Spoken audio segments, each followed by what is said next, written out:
Welcome to Key and Kier's Kingdom Connection, featuring my dad, Reggie Key, and my dad, Kier Hopkins Smith.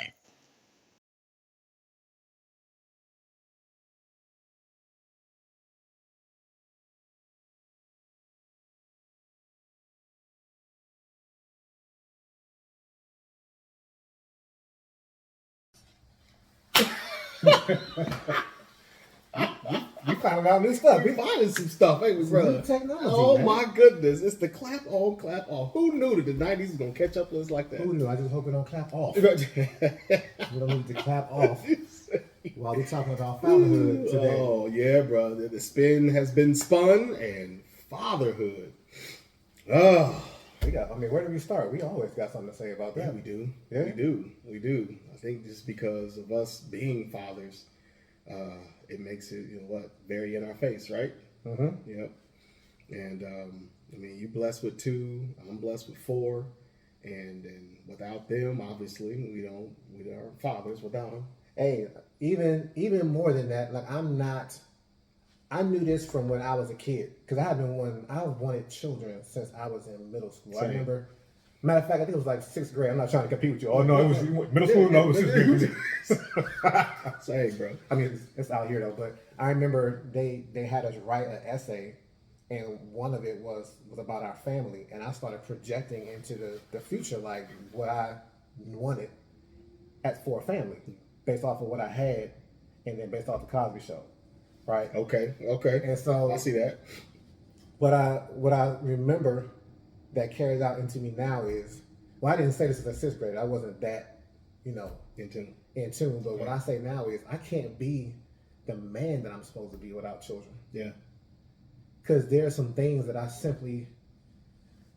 would still have a level of selfishness that having a child should begin to address. Yeah.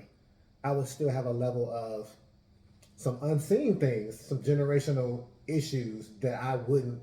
If it just afflicted me, I would probably just kind of carry it. Like, all right, this is my lot in life. I'll carry this. But when I was like, oh, it's affecting my children now. Mm-hmm. Like, forget me. Like, I got to make sure this comes off of them. Right. So yeah, I couldn't be the man that I am today, and a man that I'm continuing to be, because as they grow, we gotta grow. We got to grow. We got to grow. No choice. Yeah. Woo. So that's where I'm at with that. Forget the obvious. Like, we wouldn't be fathers without them. I wouldn't be the man that I'm supposed to be without them. That's real talk, man. I've loved the idea of fatherhood for a very long time. Just like you, man. Just having that thought.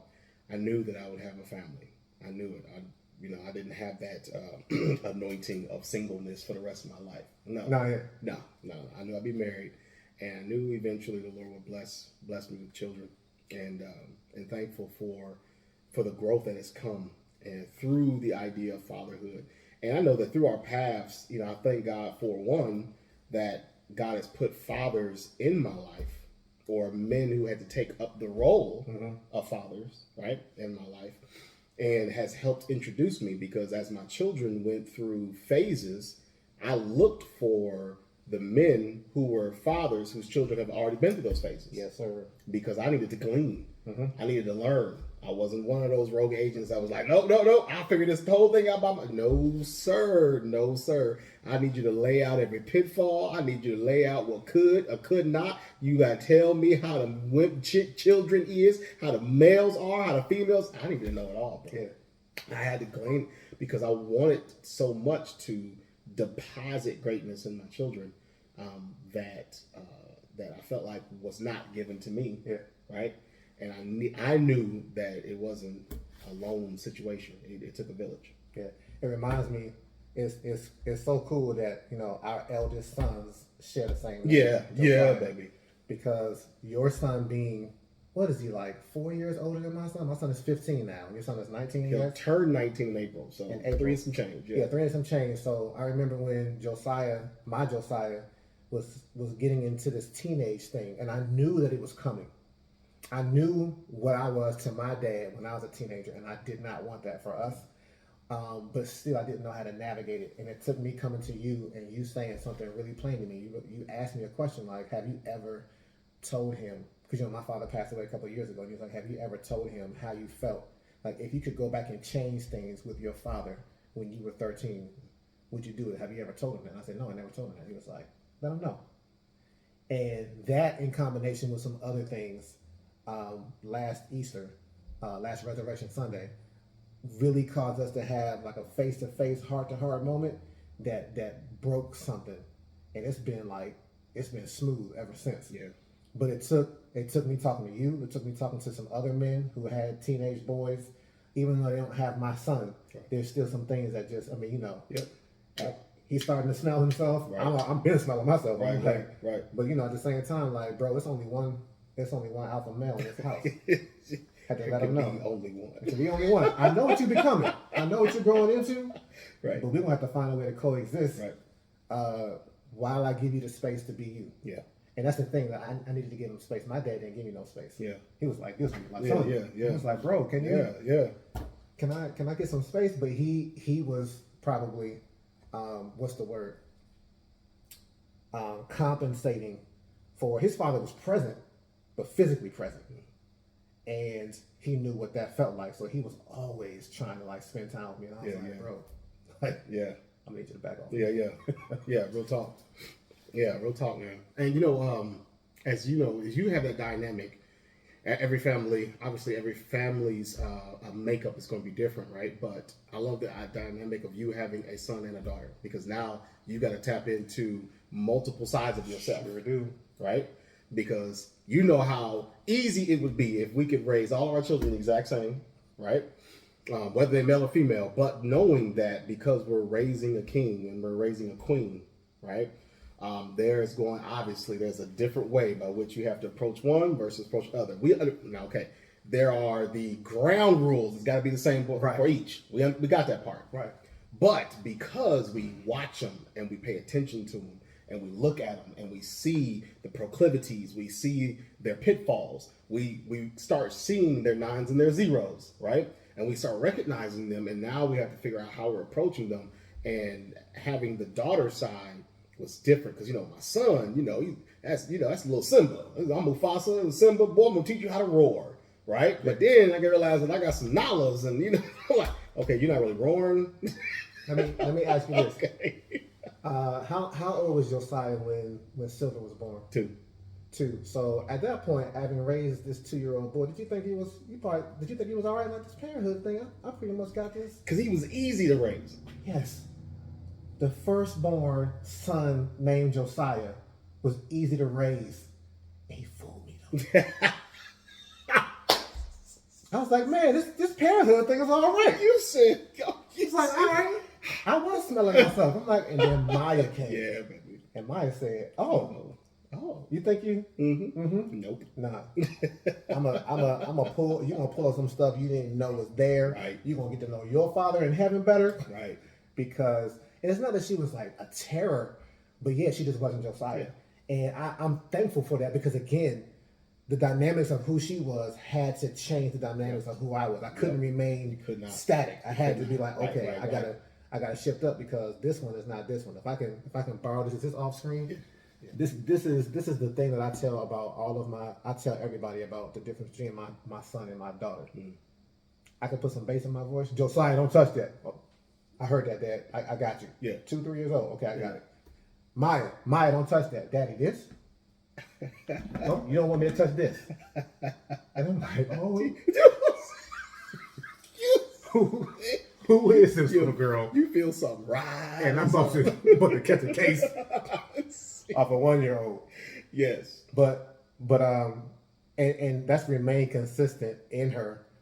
I can joke about it now, but yeah, it really stretched me. Mm-hmm. But I'm glad it was a good stretch. No, it was a good stretch. It really is a good stretch. And because Silver came along, man, and she was different. And I mean, Josiah was, real easy to raise. You can give him instruction, he'll just go do it, no problem. Silver came out the womb with this challenge, right? Just came out the womb with a straight challenge. Just like, oh, okay, let me test. Yeah. All right. I understand the Bible talked about test every spirit, but that one's all about testing every rule and testing every parent. Flesh. Well, she tests everything. And I was just like, Father in heaven, Lord. But it was it was interesting to see her as we walk through those early years because she was very robust. She loved the camera. She liked attention. She wasn't, she didn't mind being around people, but she wasn't a people person. And then Tamira came. And then Tamira was like the other side of it because Tamira was a people person, right? But she didn't really want to be around people. Okay. It was weird, bro. It was weird because she's a people person, but she didn't really like being around people. She's all about it. And I'm like, wow, you got two sisters. And I wanted them to grow up, like this. That's what I wanted. Yeah. But then as they started to grow up, I started seeing this separation happen. I'm like, as a father, I'm like, okay, Lord, how do I approach that? And God was the one that was giving wisdom because I was praying about it. Like, okay, God, I realized that they're not going to grow up and be the same person or even alike. Sure. They're going to be different in their personality. And God helping me to, how do I handle this daughter versus that daughter?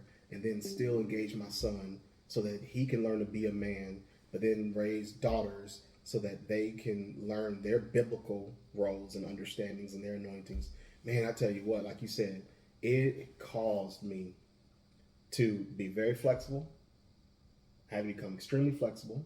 Right? And that makes you feel, I don't know if you felt this, but like being flexible for a little while, it was hard for me because I felt like, no, I have to be consistent. Okay. I have to show them some consistency. And so I felt like I was kind of, in a certain sense, punking out when I would become flexible.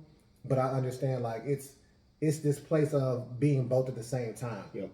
Like, right, that foundation that you lay, but then in dealing with them individually, flexibility, you have to have it. Right. Because I started seeing the rigidness show up in my son. And I was like, the only way he's going to learn to not be rigid is if I am flexible. Yep. And lose my rigidity, and then tell him, like, he was at the age, he was like 13, I was like, I'm gonna show you what it looks like to be less rigid. Yeah. Because I've been rigid with you all in your early years. Yeah. And I have to be flexible now, and I need to model it for you. Yeah. So yeah. And then there's this this dynamic that's it's great because I look at the core of what you have, what I have, and we have, us as being fathers, and we have children that we're raising. But then I realized that because we don't live in this world by ourselves, there are others who look at us and pay attention to us. It blew me away one of the first times that I had someone approach me and was like, I love watching you with your children. Bro, I wasn't trying to be weird about it, but I was over here like, you was watching? Right. Right? And I'm just, in my mind, I'm just in my own little zone. But I realized that because too many other people don't have a model of a biblical, appropriate fatherhood, healthy fatherhood, right? Of a father who's not only present physically, but is also present spiritually, emotionally, and mentally, right? That does not feel like my provision from you is limited to my finances, right? But the fact is I have to provide for every area of your life. And finances is a slice of the pie, not the whole pie. Yeah.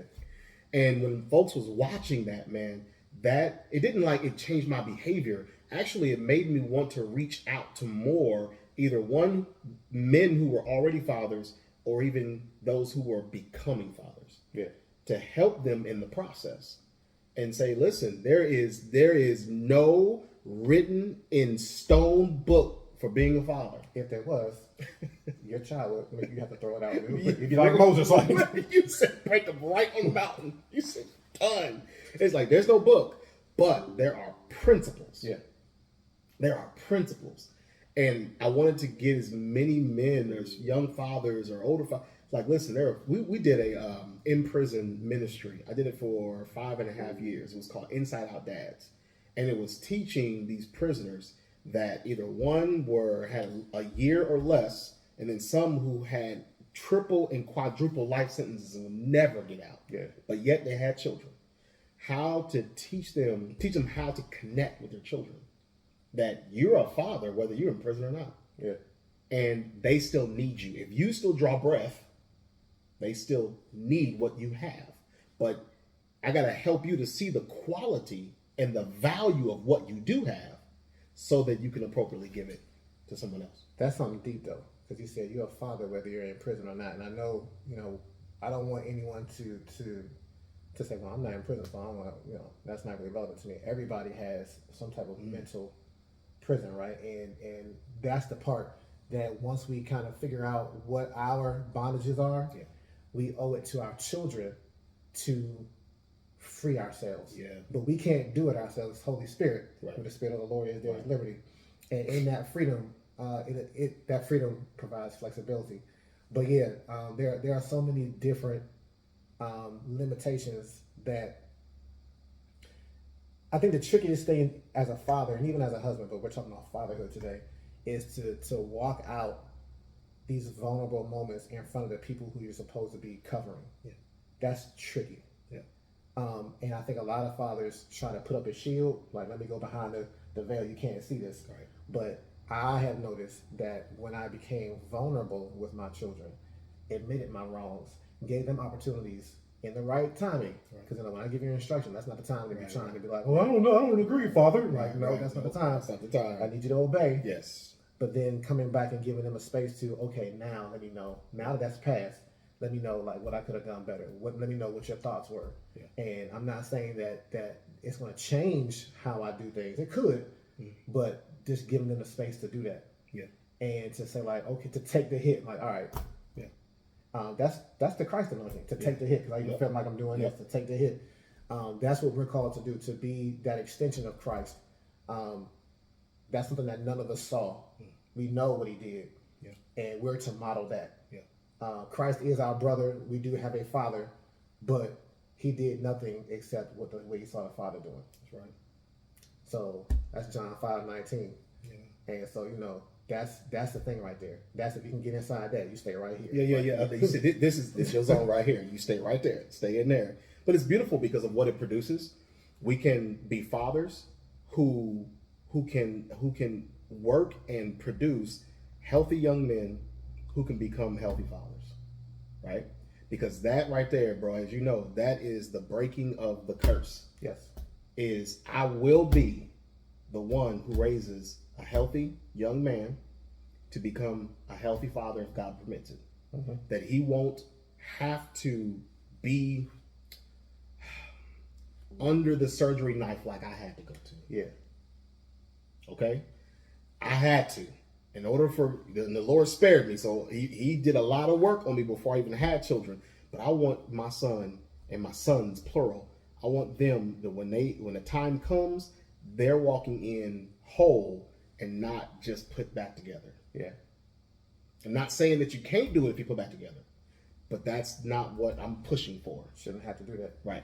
Like it shouldn't have to be a reset every time there's a new child born into the earth. Like there should be some things that have not been lost from the previous generation that become, we always talk about generational curses. We want to extend generational blessings. Say that. That's the inheritance. Yes.